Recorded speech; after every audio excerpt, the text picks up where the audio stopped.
Alright, so in the last video we were kind of just looking at how you could use Maple to just simplify doing some of the things related to Fourier series. And in this video I just want to kind of illustrate, make sure we understand by what we mean by the periodic extension of a function and um, visualize the difference between uniform convergence and non-uniform convergence. So we're going to look at a couple functions that will do that for us. And the first one is we looked at before was x squared. So we have f of x, we've defined f of x equals to x squared.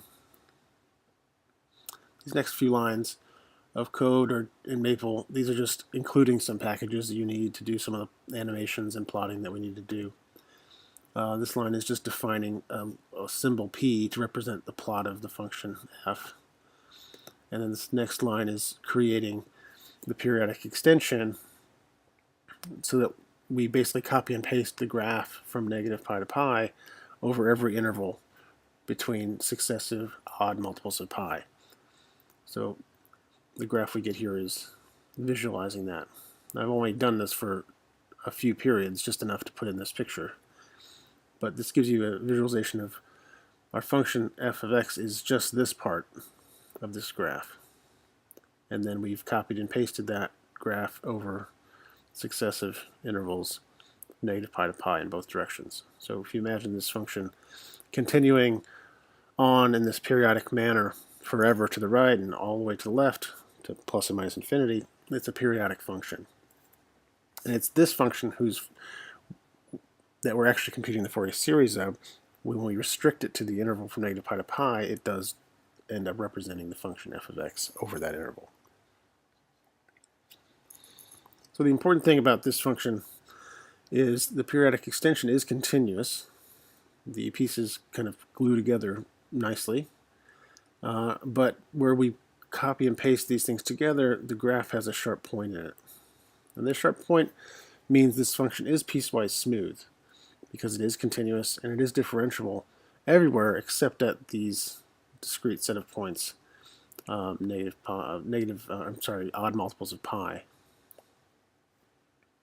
So the convergence should be uniform, and we're going to visualize that with a simple animation we can make in Maple. So again, what we need to do is let's just again refresh our memory. We can use Maple to just visualize and see the formulas for the Fourier coefficients. All right, here they're here. All right, so a0 is pi squared over 3. A sub n is 4 times negative 1 to the n over n squared. And the b sub n's are all 0 for all n. So now I want to animate this code here. All I did is, again, I just created a loop which calculated the first 25 coefficients, a1 through a25 and b1 through b25. I'm doing this in general, even though we don't need the b sub n or b sub m in this case. I'm using m. And one of the annoying features of Maple is sometimes you can't use the same subscript letter for multiple calculations in a page. It doesn't always like that, so I tend to change it. So I'm using m instead. The point is it's just telling me what a1 through a25 are. So I'm defining those and I'm assigning them into this notation here is just how Maple identifies subscripts. So once I run that, it'll calculate those and plug those values into the kind of storage label AM and BM here.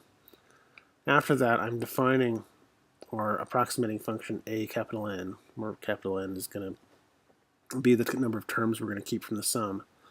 So I'm thinking of it as a function of two variables, x, of course, and then also the number of terms.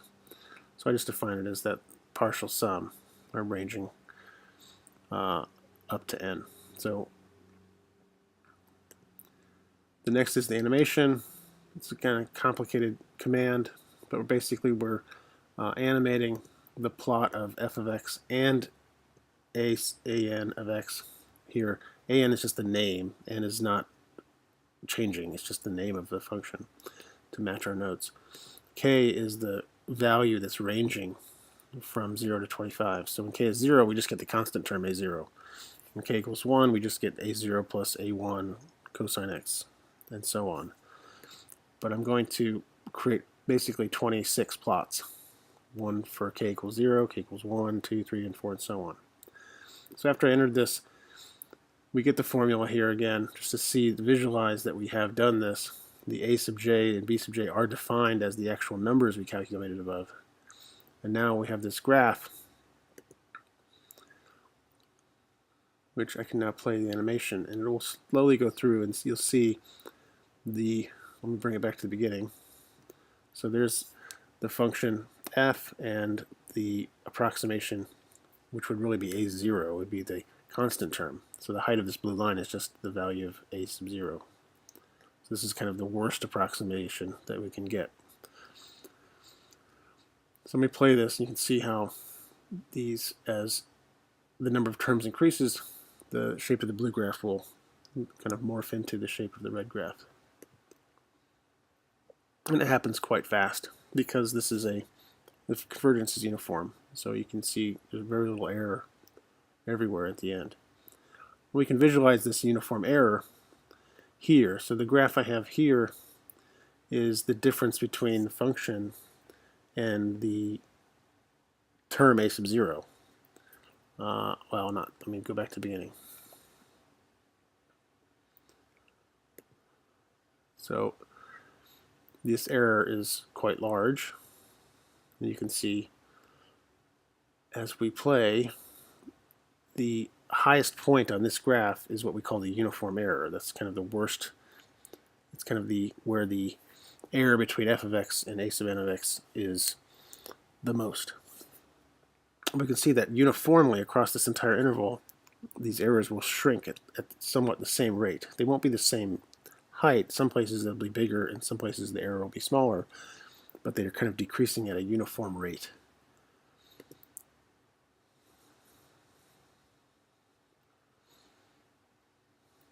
So that's the visualization of what uniform convergence means. The error across the interval is decreasing at a uniform rate.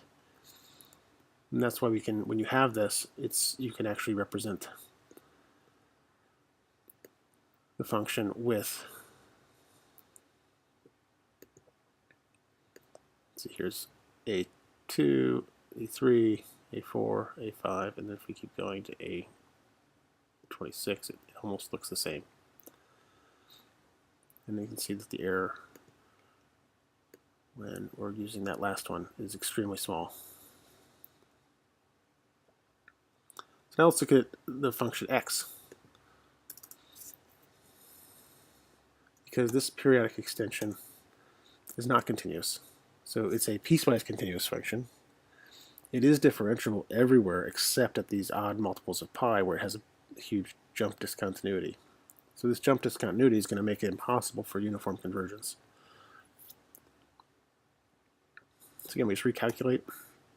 In this case, x is an odd function, so all the a0 and a sub n coefficients are 0. But the b sub n's are what we have here. And again, notice this is, we saw earlier that we actually could get the Fourier series of basically 2x by differentiating the Fourier series of x. So this kind of matches that.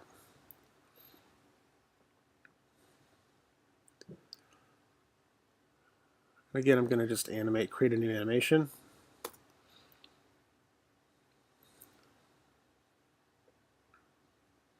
Now what we're going to see is that the error near the endpoints is always going to be bad because of the jump. So again, this first frame is just the a0 function is the 0 function, so that's the worst approximation. So let's see how this looks. This will look, we'll see this converge a lot slower. It'll fit the graph a lot slower than the previous example because of the error towards the endpoints. As we're increasing the value, we're allowing this blue graph is containing functions, sine and cosine functions with a larger n frequency. So it's allowing us to approximate this very straight line with a curvy wave, which has a bunch of very small curves in it. And again, you can see the error away from the endpoints in the middle is actually pretty small, and as you get closer to the endpoints, it gets very bad. And again, we'll see that this uniform error will not decrease to 0 over the entire interval, but it will decrease to 0 in the middle of the interval. Now something happened here. This is not the correct graph. What happened?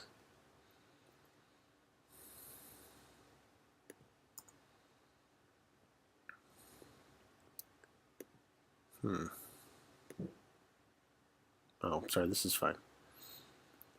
So let me start that again, just so you see.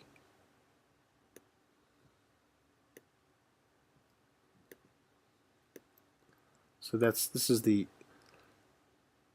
error when I subtract the function x from the constant 0 and then take the absolute value. This is the absolute value of x. You see at the endpoints the error is very large. It's pi, really. It will always be pi, but in this graph we will see it go down because the graph isn't actually graphing all the way to pi. But the error at the endpoints will not go to 0 as we increase our value of number of terms that we're using. So you can see at the endpoints the error is not shrinking down, but everywhere else it is.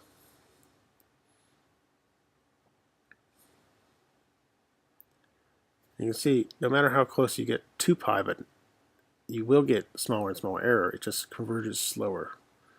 So the convergent rate for numbers very close to plus and minus pi is much slower than the convergent rate for values far away from plus and minus pi. Let's see that again.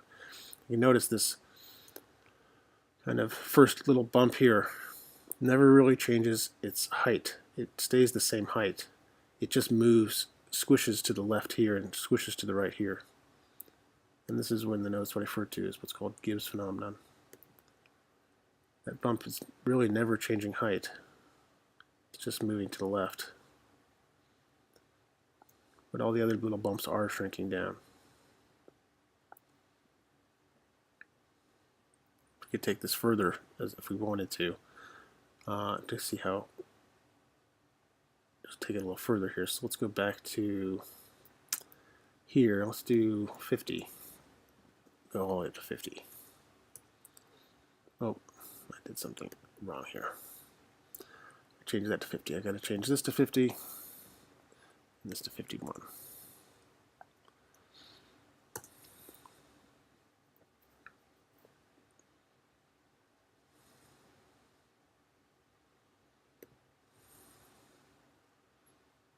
We'll go a little faster, 5 frames a second.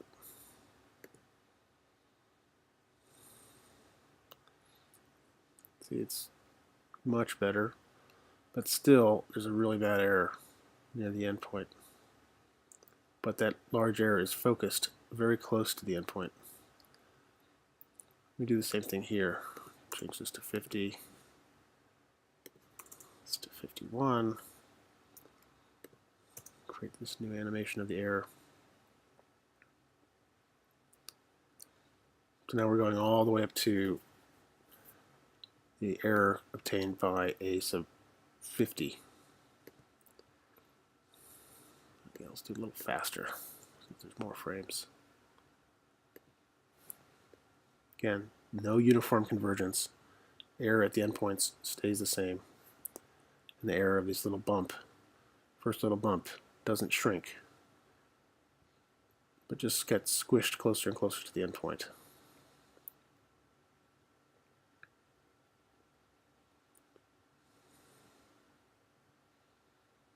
Now the resolution is really not good enough to really see what's going on. But you see that if we actually restricted this to an interval, say negative 3 pi over 4 to 3 pi over 4, the convergence is uniform within any kind of subinterval. But if you're going to include these endpoints where the discontinuity is, you don't get uniform convergence. But we do get what's called the norm convergence. All right, if you integrate the square of this function here from negative pi to pi, it will be small for a large value of n because we're basically integrating the square of this function. And the square of this function has very large values only at plus and minus pi, but everywhere else it has very small values. So when you square those small values, you get even smaller values. So the integral of this function squared is small. So the Fourier series does converge except at these endpoints plus and minus pi.